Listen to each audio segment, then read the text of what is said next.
जळगाव जिल्ह्याचे ज्येष्ठ नेते, ज्येष्ठ मंत्री गिरीश महाजन यांच्या संदर्भात काही आक्षेपार्ह व्हिडिओ सोशल मीडियावरती व्हायरल झाले होते. त्यामुळे जळगाव जिल्ह्यासह राज्यात देखील राजकारण देखील तापलेलं होतं. दरम्यान या संदर्भात हा आक्षेपार्ह व्हिडिओ कोणी सोशल मीडियावरती व्हायरल केले, या संदर्भात चौकशी करावी, या संदर्भात गुन्हा दाखल केला होता. या संदर्भात भाजपचे नगरसेवक अरविंद देशमुख तथा मंत्री गिरीश महाजन यांचे कट्टर समर्थक अरविंद देशमुख यांनी या संदर्भात सायबर पोलीस ठाण्यामध्ये गुन्हा दाखल केला होता. आपण त्यांच्याशी संवाद साधणार आहोत. अरविंद भाऊ, काय सांगाल? गिरीश भाऊ महाजन यांच्या संदर्भात जे आक्षेपार्ह फोटो व्हायरल झाले होते, त्या संदर्भात काय प्रतिक्रिया? 18 जूनच्या मध्यरात्री काही सोशल मीडियामध्ये काही फोटो आले, फेसबुकवर काही मी त्या ठिकाणी फोटो पाहिले. त्याच्यामध्ये क्लिअर कटपणे यायचा वापर करून त्या ठिकाणी ते फोटो व्हायरल करण्यात आलेले होते. माननीय नामदार गिरीश भाऊ महाजन यांची नाहक बदनामी करण्याचं हे खूप मोठं षडयंत्र होतं आणि एकाच वेळेस हे ठरवून केलेला हा एक षडयंत्राचा एक भाग होता. आणि म्हणून मी दिनांक 19 जून 2026 रोजी सकाळी जळगावच्या सायबर क्राईम पोलीस स्टेशनमध्ये जाऊन त्या ठिकाणी रितसर 356 66 आणि 67 अन्वये मी त्या ठिकाणी तक्रार दिली होती, फिर्याद दिली होती आणि त्या फिर्यादीहून गुन्हा दाखल झाला. जो आरोपी होता त्या आरोपीच्या नावाने मी फिर्याद दिली होती आणि त्यामध्ये ज्या आरोपीने हे कृत्य केलेलं होतं त्याला पोलिसांनी, माननीय पोलीस अधीक्षक दिवरे साहेब त्यांच्या टीमचं मी खूप खूप धन्यवाद व्यक्त करेन की त्यांनी 1 महिना जवळजवळ त्याचा तपास केला आणि आरोपी सापडला. आरोपी सापडलाच नाही तर आरोपिताने हे सर्व मान्य केलं की बनावट मी केलेलं होतं, या फोटोचा वापर झाला आणि आरोपीला काल रोजी पोलिसांनी अटक केली. त्या पोलिसांच्या कारवाईचं खूप खूप या ठिकाणी मी कौतुक करतो, धन्यवाद व्यक्त करतो. आणि जेणेकरून फक्त एकच आहे, समाज माध्यमावर अशा प्रकारे बदनामी करणारे जे कोण असतील यांना अशा प्रकारचे कठोर शासन झाल्यामुळे ते बाकीचे ज्यांचे उपद्व्याप आहे निश्चितपणे ते कमी होतील आणि त्यावर कुठेतरी कायद्याचं वचक राहील. जो बीड जिल्ह्यातून संशयित आरोपीला अटक केलेली आहे, त्याचं आणि गिरीश भाऊ महाजन यांची काही संबंध आहेत का? म्हणजे जुनी ओळख किंवा कार्यकर्ता आहे का, काही संबंध का वैर आहे? काहीही संबंध नाही, वैर वगैरे काहीही संबंध नाही.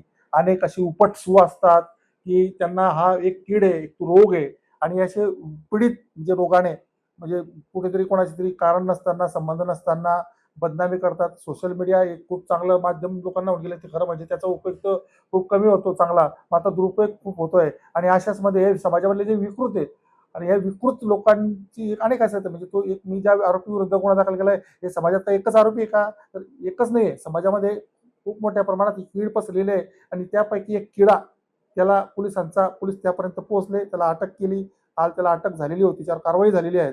तर त्या कारवाईचा मी निश्चितपणे माननीय पोलीस अधीक्षकांचा सर्व टीमचा अगोदर धन्यवाद व्यक्त केलेला आहे. हे जे कारस्थान हे काही विरोधकांनी केला असावं, असा काही तुमचा आरोप आहे का यामध्ये? निश्चितपणे याच्या मागे आमची भूमिका तीच आहे. आरोपीला जरी अटक झाली तरी ते संबंधित जो आरोपी आहे त्याची लागीर बांधील कोणाकोणाशी आहे, तो कोणाकोणाच्या संपर्कात होता किंवा त्याला कोणाच्या माध्यमातून ही सर्व सामुग्री पुरवण्यात आलेली आहे किंवा अन्य कोण त्याच्या मागे आहे. कारण आपण बघता की 19 जून रोजी दिवसभरामध्ये सोशल मीडियावर विविध ठिकाणाहून जे प्रकारच्या पोस्ट व्हायरल झाल्या, त्याच्यामुळे समाजातील अनेक सज्जन शक्तींनी या विषयाचा ते काही करू शकले नाही. मात्र त्या ठिकाणी त्यांनी बऱ्याच लोकांनी या विषयाचा निषेध केलेला आहे. आपण पाहिलं असेल की अनेक पोलीस स्टेशनमध्ये, अनेक कार्यालयामध्ये जळगाव शहरातल्या किंवा राज्यभरामध्ये बऱ्याच ठिकाणी निषेधाच्या निवेदनं सामान्य नागरिकांनी दिले होते आणि त्यानंतर ही कारवाई झाली. पोलिसांनी याला आरोपीला पकडलंय. या पकडल्यामुळे सर्व कारवाईचं सर्वत्र कौतुक होत आहे.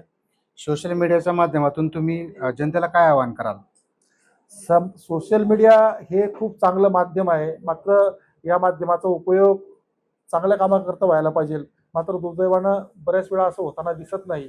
याचा उपयोग जो आहे तो विकासाकरता, शिक्षणाकरता, आज अनेक प्रश्न समाजासमोर आहे. निसर्गाची ज्या प्रकारे ऱ्हास होत आहेत, आज जलसंवर्धन, अनेक विषय, अनेक मुद्दे आहेत, आरोग्याचे प्रश्न असतील, याकरता या माध्यमाचा उपयोग झाला पाहिजे. मात्र या माध्यमाचा उपयोग बऱ्याच वेळा काही लोक समाजातली ती विकृतीच म्हणू आपण, संपूर्ण समाज नाही पण मात्र समाजात काही असे किडे आहेत की ते नेहमी कुठल्या ना कुठल्या कारणाने काही ना काही करत असतात आणि ते समाजात पुढे काहीतरी चुकीची माहिती पसरत असतात. पोलिसांच्या या कारवाईमुळे आता बाकीचे जे कोण असतील त्यांच्यावर पण ते एक एक सर्वांचे त्यांचे नंबर लागणार आहे. त्याच्यामुळे आता जे कोणी असून उरलेले आहेत त्यांचाही पटकन कारवाई करावायची आगामी काळात आमची मागणी असणार आहे. नक्कीच.